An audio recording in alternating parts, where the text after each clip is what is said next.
6장 그리고 7장은 사랑하는 아들로 표현해서 젊은이들에게 지혜로운 사람은 특별히 음녀를 피한다고 하며 지속적으로 음녀를 피할 것을 권면했습니다.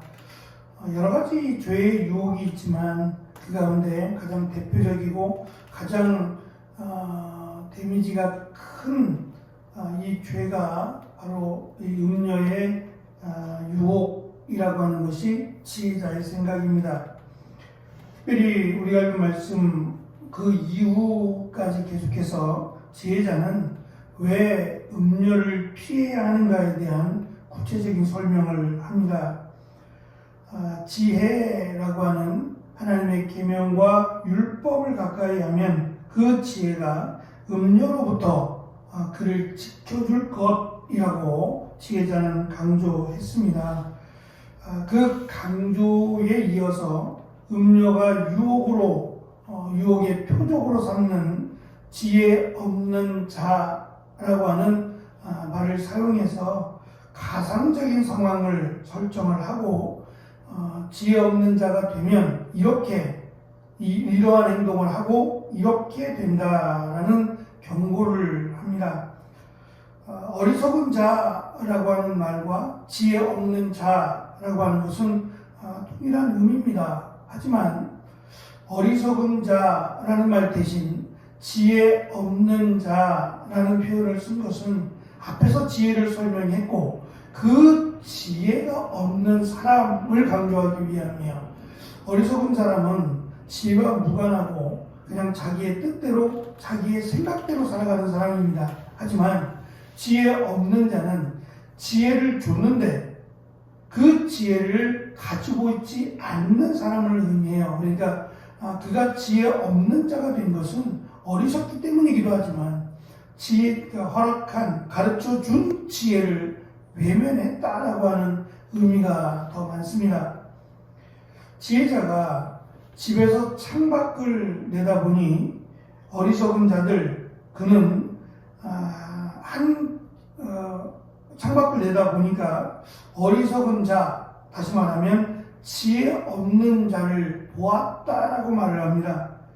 들창이라고 하는 것은 이 가로 세로 한 50cm 밖에 되지 않아요. 그러니까 작은 창인데 이 창으로도 또는 살창이라고 하는 그보다 훨씬 더 작은 그 창으로도 보인다는 거예요.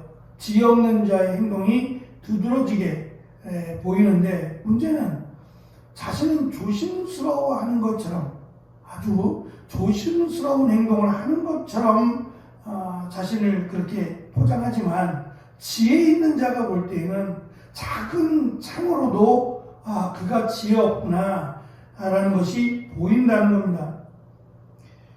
문제는 이 지혜 없는 자가 어리석을 뿐만 아니라 유혹을 피하기는커녕 오히려 자신을 유혹에 노출시키는 일에 적극적이라는 점입니다.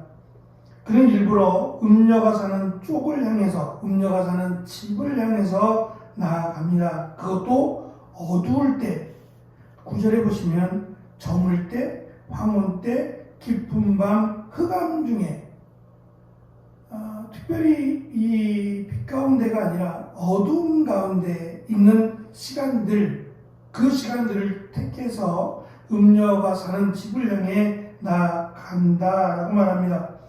지혜 없는 자는 적극적으로 자신을 유혹에 노출시킵니다. 10절에서 그때에 라고 하는 표현은 지혜 없는 자가 바람대로 쉽게 음녀를 만나게 되었다라는 것을 강조하고요.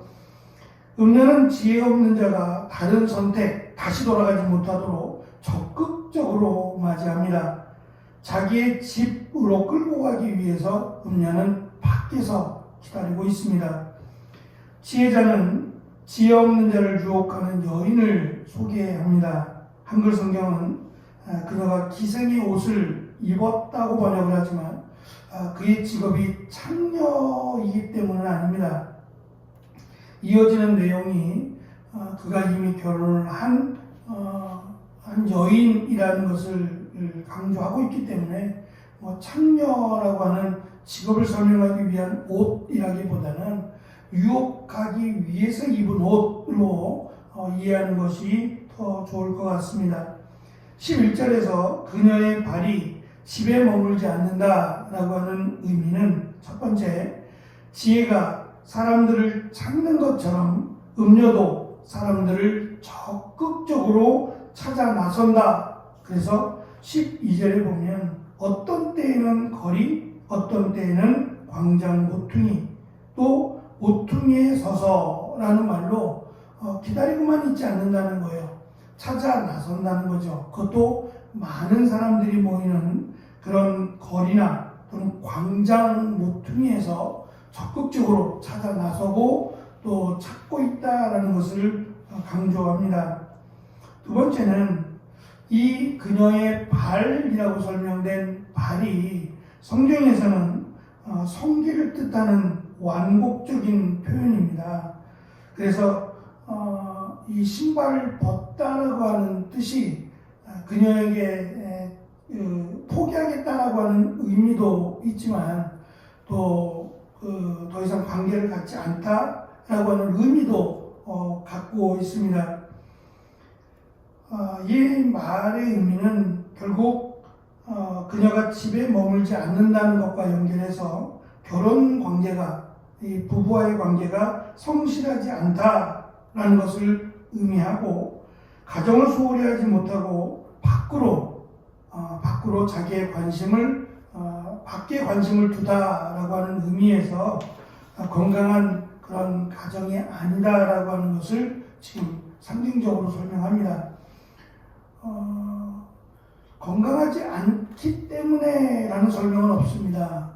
하지만 그녀의 발이 집에 있어야 함에도 불구하고 집이 아닌 밖을 향해, 그리고 남편이 아닌 다른 사람을 향해 나아간다라고 하는 것은 그녀가 이 도덕적으로 또는 문제가 많고 특히 젊은이들을 유혹하기 위해서 그냥 노력한다, 우연히 일어나지 않는다라는 것을 강조합니다.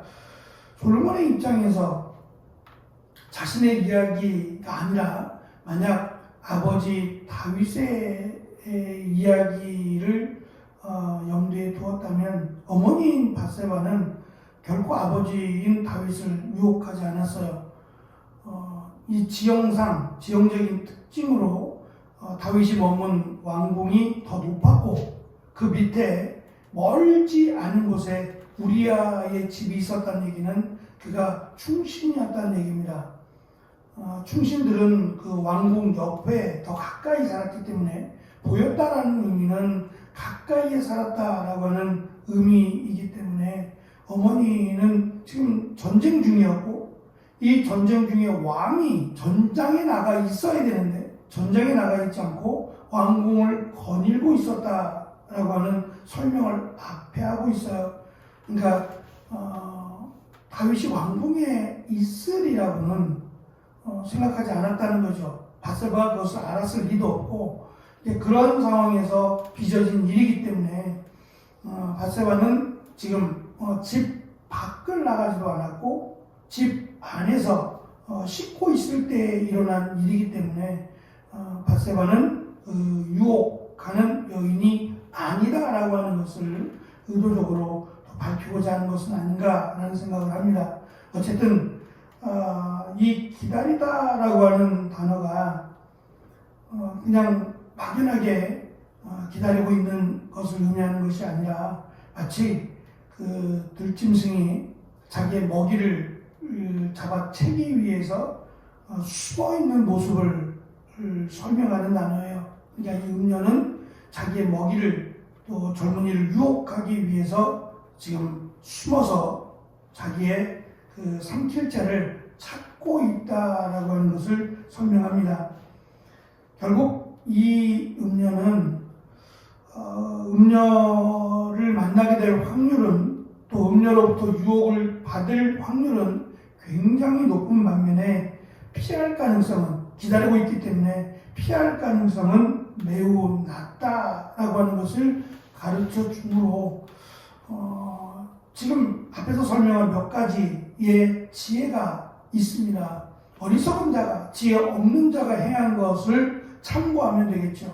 예를 들면 그가 가는 방향이 음녀의 집이라고 소개되는 그쪽을 향해서 나아가는 것, 이건 역시도 어리석은 일이고 지혜 없는 자의 일이고, 또한 시간을 어두운 때에, 잠이 들어야 될 시간이잖아요. 아침 일찍 일어나서 일을 하려면, 또 준비를 하려면, 아침 일찍 움직이려면 저녁 때는 잠을 자야 되는 시간인데, 그 시간, 사람들이 잠이 든 그 시간을 택해서 그 어두운 시간에 음녀가 사는 집을 향해 간다라고 하는 것은 당연히 나를 음녀의 소굴에 빠뜨리는 일밖에는 되지 않는다라고 하는 어리석은 자의 행동뿐만 아니라 이 음녀에 대한 적극적인 모습을 강조함으로 이것이 간단한 문제가 아니라 오히려 적극적으로 우리가 준비하고 그에 합당한 삶을 살아야 음녀로부터 피할 수 있지. 그렇게 할지라도 음녀는 마치 그 사자나 이리가 자기의 먹이를 찾고 기다리는 것처럼, 숨어서 기다리는 것처럼 그러한 행동을 하고 있다는 점을 강조함으로 정말 적극적으로 대비를 하고, 특별히 하나님의 말씀을 가슴에 새기고 그 말씀대로 살아가는 삶을 살아야 음녀로부터 피할 수 있다. 이것이 지혜자가 권면하는 가장 우선적인 권면이라고도 할 수 있을 겁니다. 이러한 일들을 지혜로운 자라면 쉽게 받아들이고 또 가슴에 새길 거지만, 그렇지 못한 어리석은 자는 이 말을 무시하고 외면해 버릴 가능성이 많습니다. 그래서 수시로 내 가슴에 새길 수 있도록 수시로 이 말씀을 묵상할 뿐만 아니라 이 말씀을 지키도록 노력해야 함을 지혜자는 강조하고 있습니다. 사랑하는 아들 그리고 젊은이들이기에 더 간절하게 권면하는 듯 보입니다. 우리의 자녀들이 이 믿음 가운데 살아갈 뿐만 아니라 이 세상의 유혹 가운데 흔들리지 않는 귀한 믿음을 가질 수 있도록 함께 기도해 주시면 좋겠습니다. 기도하겠습니다.